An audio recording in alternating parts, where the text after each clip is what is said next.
Hello అండి, ఈరోజు mango టమాటా రసం నేను చేశాను.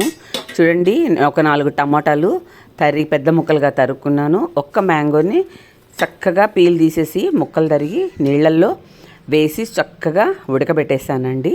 2 ఉడకబెట్టిన తర్వాత ఆ మ్యాంగో ముక్కల్ని టమాటా ముక్కల్ని తీసేసి టమాటాల పైన పీల్ తీసేస్తాం. ఉడకబెట్టామంటే టమాటాల పైన పీల్ ఈజీగా వచ్చేస్తుందండి.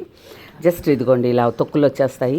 వీటిని తీసేసి శుభ్రంగా వాటిని మిక్సీ వేసేసి పేస్ట్ చేసేసానండి. దాన్ని తీసి నీళ్ళల్లో శుభ్రంగా మనకి ఎన్ని నీళ్ళు కావాలా ఆ మామిడికాయ ఎంత పులుపు వరకు సరిపోతుందో అన్ని నీళ్ళని కలుపుకొని దానిలో నేను తయారు చేసుకున్న రసం పౌడరు దానిలో కలుపుకొని కాస్త ఉప్పు వేసి మళ్ళీ వచ్చి కాస్త కొత్తిమీర దానిలో వేసి శుభ్రంగా మరగనిచ్చానండి. బాగా మరిగిన తర్వాత కాసేపు ఉడకాలండి.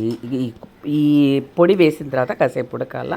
ఆ తర్వాత కాస్త కొత్తిమీర కూడా ఉడికేటప్పుడు వేసేసి లాస్ట్లో నూనెలో ఆవాలు, జీలకర్ర, కొద్దిగా ఇంగువ వేసి తిరగమాత వేసేసానండి.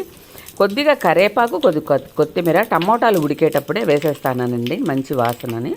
కరేపాకు ఉడికేటప్పుడు వేస్తే మంచి వాసన వస్తుందండి, అందుకోసమని. ఇప్పుడు ఈ తిరగమాత దీనిలో కలిపేస్తాను.